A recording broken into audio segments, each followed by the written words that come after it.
اگلا سوال ہے جی کہ نواقض اسلام کون کون سے ہیں جن کی وجہ سے کوئی انسان دائرہ اسلام سے باہر نکل جاتا ہے؟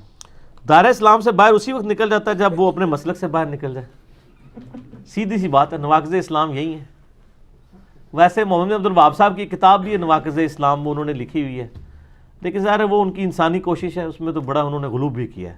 وہ میں اس کو ڈسکس نہیں کرنا چاہتا اس کتاب کو کہ کن چیزوں سے اسلام سے بندہ باہر نکل جاتا ہے. فی الحال تو سب سے بڑا مسئلہ یہ ہے کہ جب آپ اپنا مسلک چھوڑتے ہیں تو آپ اسلام سے نکل جاتے ہیں. جب میں یعنی بریلویت سے ریورٹ ہوا تو یہاں پہ لوگوں نے مجھے رافضی کہنا شروع کر دیا نا, بریلویوں نے. تو میں نے ایک دن سے پوچھا کہ یار آپ رافضی مجھے کیوں کہہ رہے ہیں, مطلب کبھی قادیانی کہہ دیتے ہیں, کبھی رافضی, کبھی کچھ نام رکھ دیتے ہیں. وہ کہتے ہیں رافضی دیکھیں نا جی, وہ امام جو تھے امام زید, انہوں نے یعنی کہا تھا نا ان شیعان علی کو جو حضرت ابوبکر عمر پہ لعنت کرتے تھے کہ تم نے اپنے امام کو چھوڑ دیا, تم رافضی ہو. تو میں نے کہا ان کا تو سمجھ آتی ہے, میں کیسے رافضی ہوا, ہم تو صحابہ کرام کی عزت کرتے ہیں. کہتے ہیں نہیں, آپ نے ہمارے امام کو چھوڑ دیا مظفر بریلوی صاحب کو, تو آپ اس اعتبار سے رافضی ہیں سر.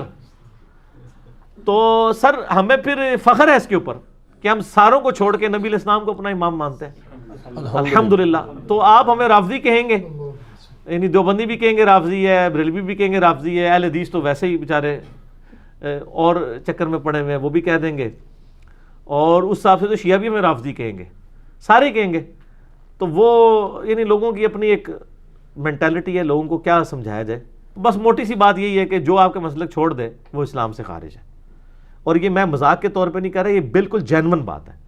میں نے کئی بار یہ کہا ہے کہ آپ کسی بریلوی ریناؤنڈ عالم کو, پاکستان کے سب سے ٹھنڈا بندہ کون ہے, مفتی منیب الرحمان ہے نا, ان کو وہ اس وقت تنظیم المدارس کے ہیڈ بھی ہیں.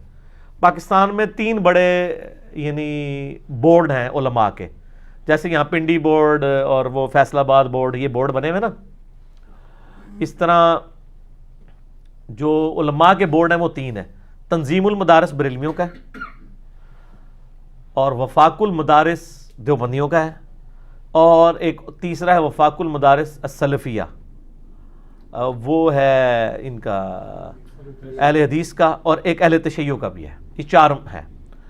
بریلویوں کا جو تعداد میں سب سے زیادہ ہے, ان کا جو ہے وہ تنظیم المدارس ہے, اور اس کے ہیڈ جو ہے مفتی منیب الرحمان صاحب ہے. ٹھیک ہے جی, جو ماشاءاللہ بلٹ فار دا کل, وہ ایک ہوتا ہے نا اس میں پروگرام نیشنل جغرافک میں, تو مفتی صاحب بلٹ فار دا رویت ہلال کمیٹی ہیں, کیونکہ وہ پچھلے تقریباً میرا خیال 20 سال تو ان کو ہو چلے ہیں رویت ہلال کمیٹی کے چیئرمین ہی ہیں. ان سے کہہ دیں کہ وہ یہ فتویٰ لکھ دیں کہ میں بریلوی ہوتے ہوئے بھی دیوبند اہل حدیث شیعہ کو اگرچہ گمراہ سمجھتا ہوں اور میں ان کو دوزخی بھی مانتا ہوں, لیکن یہ ہے مسلمان ہیں, ایک نہ ایک دن عذاب بھگت کے جنت میں چلے ہی جائیں گے.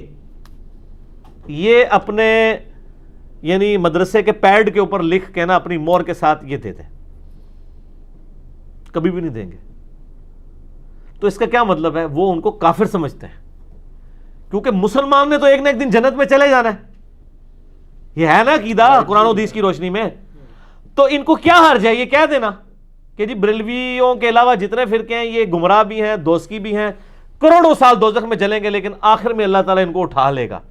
وہ سر آخر میں اٹھانے کے بھی قائل نہیں ہے. لال رومال والے جتنے ہیں نا اس وقت, ان کو کہیں یہ لکھ کے دے دیں کہ بریلوی دیوبندی اور شیعہ یہ دوزخی ہیں, بدعتی ہیں, گمراہ ہیں, لیکن ایک نہ ایک دن یہ جنت میں چلے جائیں گے. سر کو لال رومال والا آپ کو لکھ کے دے گا نہیں, تو کیا مطلب ہے, یہ کافر سمجھ رہے ہیں ان کو. تو نواقض اسلام ہو گیا نا. اہل حدیث کے نزدیک بریلوی, شیعہ اور دیوبند کافر ہیں. دیوبند, اچھا آپ کے یہ دیوبند لوگ کہتے ہیں دیوبند والے تھوڑے ماڈریٹ ہیں, اور پھر جب نام لیں تو کہتے ہیں طارق جمیل, میں کہتا ہوں کوئی اور نام لے, کہتے ہیں طارق جمیل, پھر میں کہتا ہوں کوئی اور نام لے, کہتے ہیں طارق جمیل. تو طارق جمیل صاحب کو تو خود ٹھنڈے مار کے دیوبند کے علماء نے دھمکیاں دے دے کے اپنے مسلک سے باہر پھینک دیا ہوا ہے. ان کے خلاف اتنی موٹی کتاب آ چکی ہوئی ہے. طارق جمیل صاحب دیوبندی تو نہیں ہے, وہ آپ وہ کہیں بھی دیوبندی ہو تو ان کو لوگ نہیں مانتے. ٹھیک ہے, آپ اپنے رناؤنڈ علماء جن کو آپ نے لانچ کیا ہوا ہے, مثلا میں کہتا ہوں الیاس گمن صاحب, وہ لکھ کے دے دیں جو مناظرے کر رہے ہیں کہ جی دیوبندیت کے علاوہ جتنے فرقے ہیں وہ گمراہ ہیں, لیکن ایک نہ ایک دن انشاءاللہ تعالی عذاب بھگت کے جنت میں چلے ہی جائیں گے.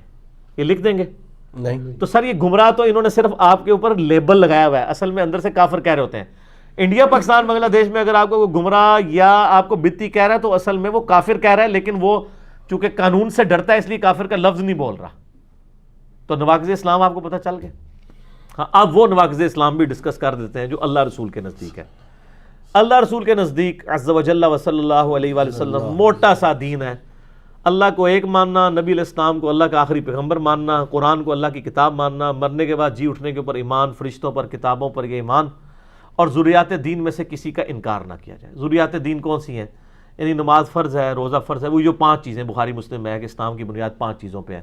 کلمہ, اس کے بعد نماز, اس کے بعد رمضان زکوٰۃ, پھر رمضان کے روزے, اور استطاعت ہو تو حج. یہ بنیادی موٹی موٹی چیزیں. باقی اگر آپ باریکیوں میں جائیں تو میں نے آپ کو بتایا تو کوئی نہیں بچے گا. تو میں اس میں ایک آسان جملہ بولتا ہوں کہ اسلام میں داخل کرتے وقت جو چیزیں آپ نے کسی سے پڑھوائی تھی نا, جب تک وہ ان چیزوں کا انکاری نہیں ہوتا اس وقت تک اسلام سے نکل نہیں سکتا. وہ آپ جب کسی کو مسلمان کرتے ہیں تو کیا آپ اس کو کیا یہ پڑھاتے ہیں لا الہ الا اللہ محمد رسول اللہ ابو بکر ولی اللہ؟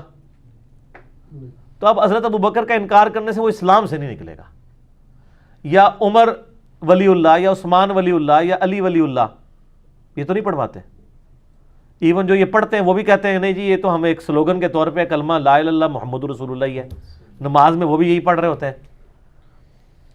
تو اس کا مطلب ہے کہ حضرت ابو بکر, عمر, عثمان و علی کا انکار کر کے کوئی کافر نہیں ہوتا نا.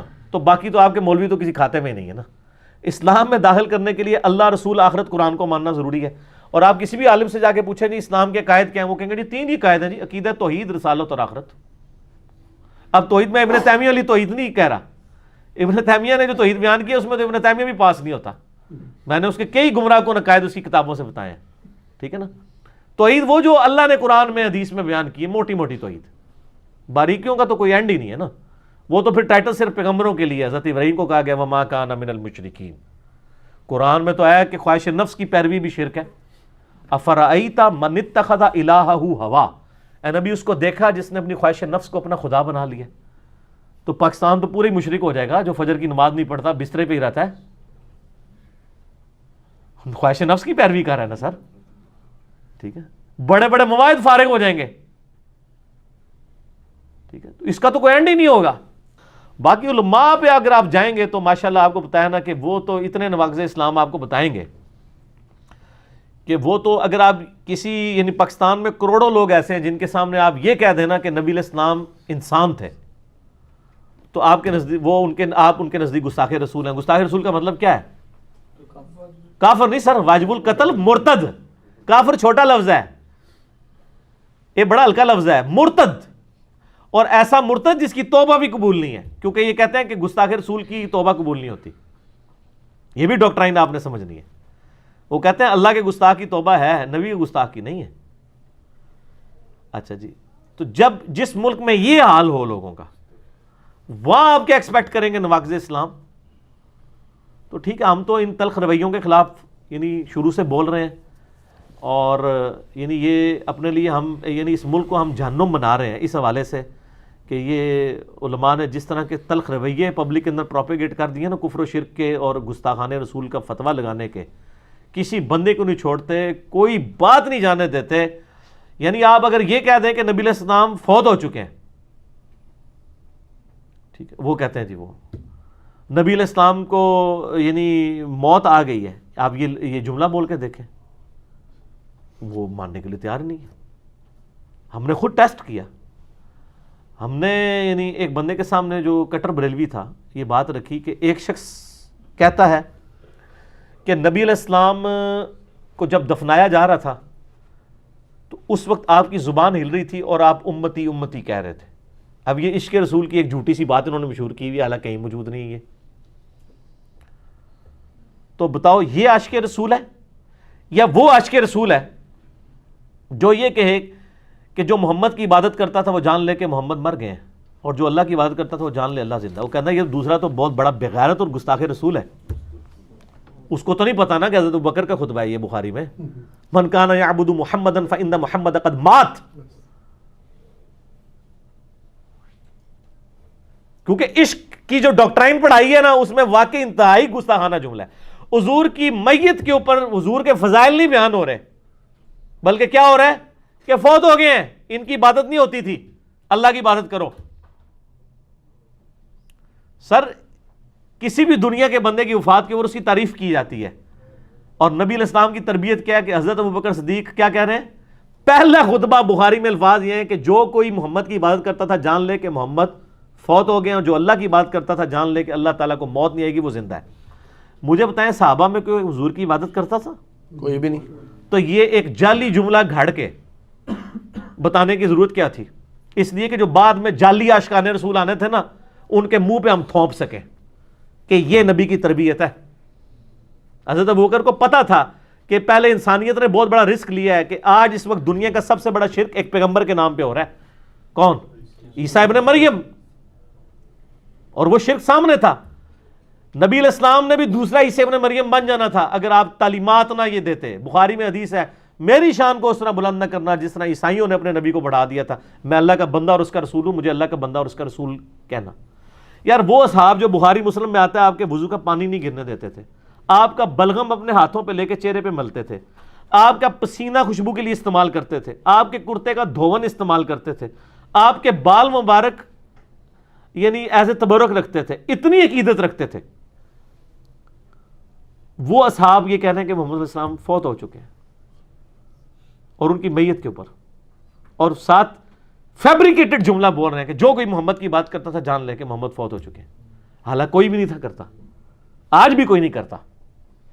لیکن اتنا سخت جملہ بولنا، میرا خیال ہے اگر مدینہ شریف میں 295C لگی ہوتی نا اس زمانے میں تو حضرت بکر گئے تھے، کیونکہ انہوں نے کہنا تھا یار اس نو پوچھو یہ کیڑا عبادت کرتا ہے ساڈے چوں، اسی کو نبی نو خدا مننے ہاں، یہ تو یہی کہتے ہیں نا وہاں پہ، اسی خدا تے نہیں منتے، خدا دا بندہ مننے ہاں، اسی کو تو خدا مننے ہاں، تو کی تقریر پہ کرنا ہے کہ جو محمد کی عبادت کرتا تھا وہ جان لے کہ محمد فوت ہو گیا۔ تانوں کوئی اور گل نہیں سمجھ آئی؟ تانوں حیات النبی نہیں یاد آئی، وفات النبی یاد آ گئی ہے؟ تو حضرت ابوبکر پہ 295C لگا دینی تھی انہوں نے پکڑ کے۔ سر یہ قرآن و سنت میں جو دین ہے وہ اور ہے، انڈیا پاکستان بنگلہ دیش میں جو دین ہے یہ اور ہے، بس اس سے زیادہ سخت جملہ نہیں میں بول سکتا تھا۔ ٹھیک ہو؟ اگلا سوال ہے جی کہ اس چیز میں اللہ تعالیٰ کی کیا حکمت ہے کہ اس نے انسان کو اشرف المخلوقات تو پیدا کیا ہے لیکن انسان کو پرفیکٹ نہیں بنایا؟ پرفیکٹ اس لیے نہیں بنایا تاکہ اس کو اپنی اوقات پتہ چلتی رہے اور وہ خدا کو اپنی ضرورت سمجھے۔ اگر میں پرفیکٹ ہوں نا تو خدا میری ضرورت نہیں رہتا۔ سر میری پرفیکشن کیا ہے؟ نمبر 1 مجھے موت نہ آئے، نمبر 2 میرے پہ کوئی پریشانی نہ آئے، نمبر 3 میرے پہ بڑھاپا نہ آئے، تو سر میری خدا میری ضرورت ہی نہیں رہتا۔ مجھے یہ اللہ کی بات لوگ کہہ دیتا ہے کہ یہ کوئی اللہ کی امپرفیکشن نہیں، اللہ نے جان بوجھ کے ہمیں امپرفیکٹ بنایا ہے، اور اللہ ہمیں پرفیکٹ بنانے پر قادر ہے۔ فرشتوں کو اس نے پرفیکٹ بنایا ہوا ہے، کبھی نافرمانی نہیں کرتے، اور جنت میں آپ بھی پرفیکٹ ہوں گے سر انشاءاللہ، پرفیکٹ ہوں گے۔ اسی لیے انسان کے ساتھ یہ چیزیں جوڑ دی تاکہ خدا کو اپنی ضرورت سمجھے۔ اللہ تعالیٰ قرآن پاک میں مخلوق اور خالق کا فرق کرنے کے لیے ایک بہت بڑی بات کرتا ہے آیت الکرسی میں، لا تأخذہ سنۃ ولا نوم۔ اللہ وہ ہے جسے نہ اونگ آتی ہے نہ نیند آتی ہے، یہ ہے پرفیکشن۔ انسان کو اونگ اور نیند دونوں آتی ہیں، بڑے سے بڑا بھی بیمار ہے نا اس کو بھی فجر سے آدھا گھنٹہ پہلے نیند آ جاتی ہے، پوری رات جاگتا رہتا ہے، فجر پوری رات کھاؤں کھاؤں کرتا رہتا ہے، جس نے فجر دی اذانیں شروع ہوتی ہیں انہوں بھی نیندر آ جاتی ہے، آ جاتی ہے نا، ٹھیک ہے، اور وہ بڑا صحیح یعنی وہ نیند کا وقت ہوتا ہے۔ تو یہ انسان کے ساتھ کمزوری لگی ہے، 24 گھنٹے کے اندر ایک دفعہ نہ سوئے اگلے 24 گھنٹے میں یہ مشینری پرفارم ہی نہیں کر سکتی، امپرفیکٹ ہے۔ لیکن سر جنت میں نیند کوئی نہیں ہے، ٹھیک ہے۔ اچھا انسان کے ساتھ یہ جو کمزوریاں لگی ہوئی ہیں نا، یہ یعنی انسان کو مجبور کرتی ہیں کہ اس کو خدا کی ضرورت ہے۔ پیشاب، کھانا پینا، نیند، یہ چیزیں اگر ختم ہو جائیں تو انسان کی ضرورت ہی نہیں خدا رہتا، اور جنت میں اللہ تعالیٰ انسان کو یہ ساری خوبیاں دے دے گا جس کی اس کو خواہش ہے۔ صحیح مسلم میں حدیث ہے نا، جنتیوں کو جاتے ہی خوشخبری ملے گی۔ ایک تو بخاری مسلم میں حدیث ہے نا کہ میدان حشر میں لا کے موت کو مینڈے کی شکل میں قربان کر دیا جائے گا کہ اب کسی کو موت نہیں آئے گی۔ سر یہ کتنی بڑی نعمت ہے جنتیوں کے لیے، اور سب سے بڑا عذاب ہے دوزخیوں کے لیے کہ موت نہیں آئے گی۔ قرآن میں آتا ہے آج ایک موت نہیں ہزاروں موتیں مانگو، موت تو نہیں آئے گی، موت آئے تو جان چھوٹ جائے نا ان کی۔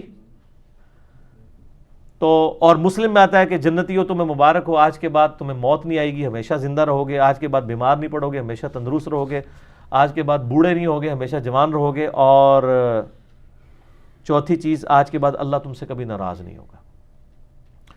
تو انسان دنیا میں امپرفیکٹ اس لیے بنایا گیا ہے تاکہ وہ اس پرفیکشن کے لیے کوشش کرے۔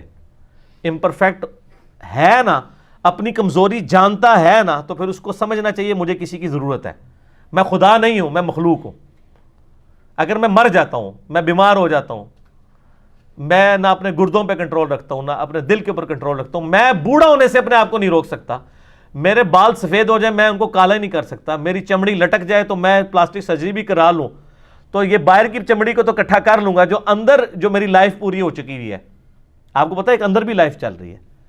کئی ایسے لوگ ہیں کہ جن کی عمر تو 40 سال ہے لیکن ان کے دل جو ہیں ان کی عمر 60 سال ہو چکی ہے، کیونکہ انہوں نے جس سرکمسٹانسز میں جو خوراکیں کھائی ہیں وہ دل 60 سال پرفارم کر چکے ہیں۔ اسی لیے آپ دیکھیں نا، گورے جو ہیں وہ لمبی عمریں ان کی کیوں ہوتی ہیں؟ وہ ہر چیز کا خیال لے کے چلتے ہیں۔ جاپان میں اس وقت بھی 55,000 لوگ ایسے ہیں جن کی 100 سال سے زیادہ عمر ہے، تو 55 بھی نہیں نکلنے پاکستان چوں۔ ایویں کو بابے جھوٹ مار دینا نا کہ میں فلانا والا اولادہ گل ہے، جینونلی 100 بہت کم لوگ ہیں پاکستان میں۔ اس لیے وہ آپ پاکستان میں 50 سال بندہ چیک کروائیں نا تو وہ میڈیکلی ڈاکٹر آپ کو بتا دیں گے جی اس کی عمر دنیاوی طور پہ تو 50 سال ہے لیکن میڈیکلی یہ 80 سال کا ہو چکا ہے، اس کے دانت گر چکے ہیں یا آنکھیں کمزور ہو چکی ہیں، یہ تو اس عمر میں جا کے ہونی تھی، لیکن ظاہر وہ میڈیکل لائف اس کی پوری ہو چکی ہوئی ہے، تو وہ اس نے جلدی استعمال کر لی۔ اسی لیے یعنی اپنے ٹائم کو یوٹیلائز کرنا چاہیے، اس کو فالتو کاموں میں نہیں۔ میں نے الحمدللہ اپنی زندگی میں سو رہا ہوں نا تو بس میرا وہی وقت ہوتا ہے کہ جو میرا فارغ گزرتا ہے، جیسے میری آنکھ کھلتی ہے نا میں الحمدللہ اپنا کوئی ایک لمحہ بھی ضائع نہیں ہونے دیتا اللہ کے فضل سے۔ یہ زندگی بڑی قیمتی ہے، بہت قیمتی سر، ایک ایک لمحہ قیمتی ہے۔ میں بہت بڑا دعویٰ کرنے لگا ہوں کہ زندگی کا 1 منٹ جنت کی 1,00,000 سال کی زندگی سے بہتر ہے۔ کیوں؟ اس 1 منٹ سے آپ جنت کی لاکھوں سال کی زندگی کما سکتے ہیں، لیکن جنت کی لاکھوں سال کی زندگی گزار کے آپ دنیا میں جو ایفرٹ پٹ کر کے نہیں گئے ہوئے نا، وہ اعلیٰ درجے کی جنت نہیں حاصل کر سکتے۔ ایک بندہ کہتی ہے میں جنت میں 1,00,000 سال تک نوافل پڑھوں گا اور مجھے نبی علیہ السلام کا پڑوس مل جائے، نہ، وہاں تو حدیث میں آتا ہے کہ جی یعنی ایک جنتی اوپر والے درجے کے جنتی کو اس طرح دیکھے گا جس طرح تم ستارے دیکھتے ہو، ایک جنتی دوسرے کا یہ فرق ہے۔ نبی علیہ تو آپ جنت میں 1,00,000 سال تک عبادت کرتے رہے، 24 گھنٹے کرتے رہے، تب بھی آپ کو جنت میں اگر آپ کہنا میرا درجہ بڑھا دیا جائے نہیں بڑھ سکتا، لیکن دنیا میں سر آپ کے ہاتھ میں جو مرضی کریں، ٹھیک ہے، یہ اللہ نے آپ کو اختیار دیا ہے نا۔ اسی لیے ہم کہتے ہیں کوشش کریں نبیوں والا کام کریں، نبیوں والا ریوارڈ حاصل کریں۔ نبی والا کام کیا ہے؟ انسانیت کو ہدایت کی طرف بلانا، اللہ کے راستے کی طرف بلانا، خود بھی عمل کرنا۔ وَمَنْ أَحْسَنُ قَوْلًا مِّمَّنْ دَعَا إِلَى اللَّهِ وَعَمِلَ صَالِحًا وَقَالَ إِنَّنِي مِنَ الْمُسْلِمِينَ۔ اس سے بہتر کون ہو سکتا ہے؟ کس کی بات ہو سکتی ہے جو لوگوں کو اللہ کی طرف بلائے، خود بھی دین کے اوپر چلے اور اس کے باوجود وہ کہے کہ میں عام مسلمان ہوں، ٹھیک ہے، اپنے آپ کو بہت بڑا بزرگ کلیم نہ کرے۔ ٹھیک ہو گیا؟